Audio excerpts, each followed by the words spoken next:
Hello everyone, welcome to target for IQ. Myself Ravindra Kumar. तो आज हम बात करेंगे आपका यूके एपीओ मेंस के पॉइंट ऑफ व्यू से, और उसमें जो आपका हिंदी का पेपर आता है उसके आपके मेंस की स्ट्रेटजी के बारे में पूरी बात करेंगे।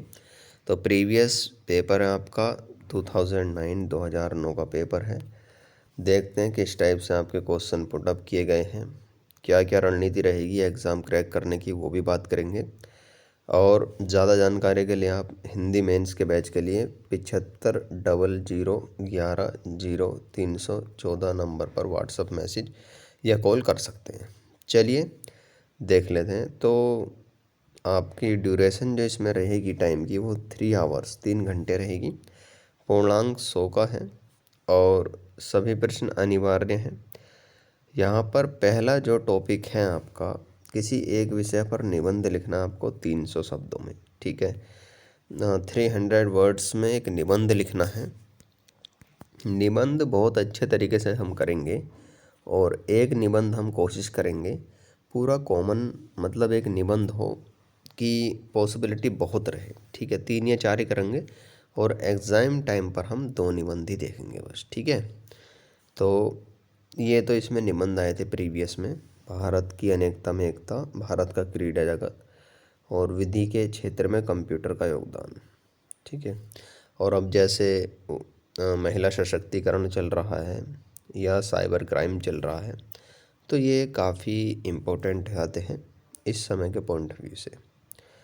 फिर आपका जो दूसरा क्वेश्चन है वो है आपका, एक पैराग्राफ दे रखा है और इस गद्यांश का भावार्थ लिखना है। भावार्थ का मतलब होता है कि जो पैराग्राफ है वो किस पॉइंट ऑफ वे में सारी बातें कह रहा है अपनी।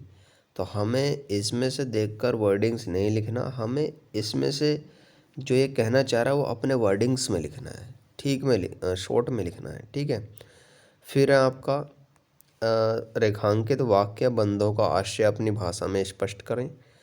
तो यहाँ पर जो रेखांकित पूरे वाक्य हैं या शब्द हैं उनको अपनी भाषा में लिखना है, ठीक है। फिर आपको लास्ट में जो गय है इसका, वो उसमें इस गद्यांश का सटीक शीर्षक दें। शीर्षक माने किस विषय के बारे में इसने बताया है, किस सब्जेक्ट पर ज़्यादा बात की गई है, वही शीर्षक होता है। जैसे अब हिंदी के बारे में यहाँ पर बात की गई है, तो जाहिर सी बात है हिंदी भाषा ही इसका शीर्षक होगा, ठीक है। नेक्स्ट है गद्यांश का संक्षेपण आपको लिखना है। संक्षेपण वही होता है, आप वर्डिंग शुरू का लिखेंगे और डॉट डॉट डॉट लास्ट का। संक्षेपण अपने शब्दों में विस्तार से नहीं लिखना होता। संक्षेपण का मतलब ही होता है संक्षेप में, जो पूरा पैराग्राफ कह रहा आप उसको 2 से 3 लाइनों में संक्षेप में लिख सकते हैं, ठीक है, वही संक्षेपण होता है। नेक्स्ट है आपका, सूचना अधिकार के तहत किसी व्यक्ति ने आपके कार्यालय में पद स्थापित कर्मचारियों की संख्या और पदानुसार उनकी सेवा शर्तों की सूचना मांगी है। ऐसे पत्र का टिप्पण लिखें। तो ये भी आपके 5 नंबर का है। टिप्पण माने पूरा इससे लिखना नहीं होता है, ठीक है, सॉरी, पूरा लेटर जो होता है वो अलग ही होता है। टिप्पण को भी शॉर्ट में देखते हैं। टिप्पण एक टाइप से आप कह सकते हैं कि जो आपका लेटर है उसका शॉर्ट मेथड ही टिप्पण होता है, ठीक है। और बाकी पर्यायवाची हैं आपके, तो ये इसमें बोला है कि नहीं 5 शब्दों के 2-2 पर्यायवाची। चलो ये भी ठीक है, 2-2 ही लिखने हैं, ठीक है। तो ये सारे शब्द हैं, इनके 2-2 पर्यायवाची लिखने हैं। नेक्स्ट है आपका, किन्हीं 5 शब्द युग्मों के अर्थ स्पष्ट करने हैं। जो शब्द युग्म हैं ये वही हैं समश्रुति भिन्नार्थक शब्द जो होते हैं, एक से देखने में लगते हैं। अब दिन से दिन होता है, दीन से होता किसी चीज़ की, मतलब किसकी अवस्था कैसी है सामने वाले की, ठीक है। पाँव पाँव, अंतर अनंतर, ये सारे शब्द बोलने में लगभग एक से लगते हैं। तो ये क्वेश्चन नंबर 6 आपका, और ये आपका इंग्लिश का पोर्शन इसमें आ जाता है। माने इसमें जो आपको करना है वो इंग्लिश से हिंदी में कन्वर्ट करना है, तो आपकी थोड़ी इंग्लिश भी अच्छी होनी चाहिए, ग्रामेटिकली आपको पता होना चाहिए। राइट टू इन्फॉर्मेशन एक्ट के बारे में बताया गया, सूचना का अधिकार अधिनियम will help the country become more powerful in an increasingly information and knowledge driven society. तो सारा इसमें सूचना के अधिकार अधिनियम के बारे में बताया गया है, ठीक है। और 8वां जो क्वेश्चन है वो है आपका, किन्हीं 5 शब्द समूहों के लिए एक शब्द लिखना है। तो ये सारे शब्द हैं जिसके पार ना देखा जा सके, अपारगम्य, और जो अच्छे कुल में उत्पन्न हुआ हो, कुलीन। ये इस तरीके से सारे, इसमें आपको 5 ही शब्द समूह छांटने हैं। अब 5 का ही आपको उपसर्ग या प्रत्यय दर्शाना है, मतलब कि आप या तो प्रत्यय वालों को ले लीजिए 5 को, या उपसर्ग वालों को ले लीजिए, जो आपकी मर्जी करे, ठीक है। जैसे ये दुराचरण है, तो आचरण में यहाँ पर दुर और दु प्लस आचरण यानी कि दुराचरण होता है, और दुस्साहस। तो यहाँ पर आप कुछ भी बता सकते हैं, मतलब आप या तो प्रत्यय लगा हुआ बताएं इसमें, या उपसर्ग, आपको बस लिखना है। जैसे अत्याचार है तो अति प्लस 4, ठीक है, अति प्लस 4, यानी कि इसमें उपसर्ग क्या है, अति। तो ये अति इसमें उपसर्ग है, और प्रत्यय तो बाद में लगते हैं, वो होते हैं।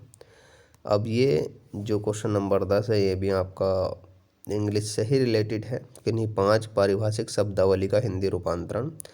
ये लगभग आपके सारे जुडिशरी से रिलेटेड वर्ड आपको मिलेंगे, जैसे put up for verification, primarily, regularisation, undue interference, to adjourn, sine die, status quo. तो ये आपको 5 तो इनमें से सिंपल ही मिलेंगे जो याद होंगे। नेक्स्ट है, निम्नलिखित में से 5 अशुद्ध वाक्यों को शुद्ध करना है। तो ये अशुद्ध वाक्य हैं जिनको आप शुद्ध करेंगे। अब ज़रूरी नहीं है ऊपर से देखें, कोई सा भी आप देख सकते हैं। बेटा राम का है वह बेटा राम का है, इस टाइप से आप जल्दी आओ, यहाँ पर आप देख रहे हैं ये जो सेंटेंस है, आप जल्दी आना, ठीक है। यह काम बिल्कुल भी ठीक नहीं है, तो इसका जो शुद्ध बनेगा,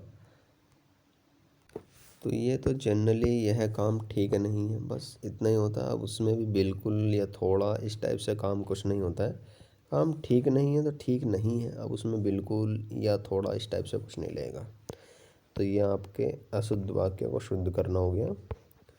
और जी क्वेश्चन नंबर 12 है, 5 मुहावरा लोकोक्तियों का अर्थ वाक्य में प्रयोग करना है। जैसे कि पट्टी पढ़ाना, मतलब किसी को उकसाना। तो आप कुछ भी इसमें सेंटेंस प्रयोग कर सकते हैं, जैसे रमेश ने मोहन की जायदाद हड़पने के लिए उसे पट्टी पढ़ाई, इस टाइप से, ठीक है। और 13वां क्वेश्चन है आपका, दफ्तर में 3 कर्मचारियों की नियुक्ति से संबंधित कार्यालय आदेश। सबसे मेन बात जो है, जो आपके लेटर है ना, आपके लेटर हैं यूकेपीओ मेंस हिंदी में, वो कार्यालय संबंधी है, क्लियरली मेंशन है आपके सिलेबस में। तो कार्यालय पत्रियाँ आपको देखने हैं, ठीक है। तो कार्यालय आदेश में ये पत्र पूछा है, या आप ये भी लिख सकते हैं।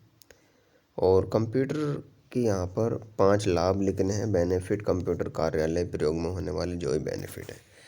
तो ये आपका पूरा पेपर रिव्यू है एक टाइप से, और इनको हम अच्छे से करेंगे। कुछ चीज़ें आपकी लाइव चलेंगी, कुछ आपकी टेलीग्राम पर चलती रहेंगी, ठीक है जी।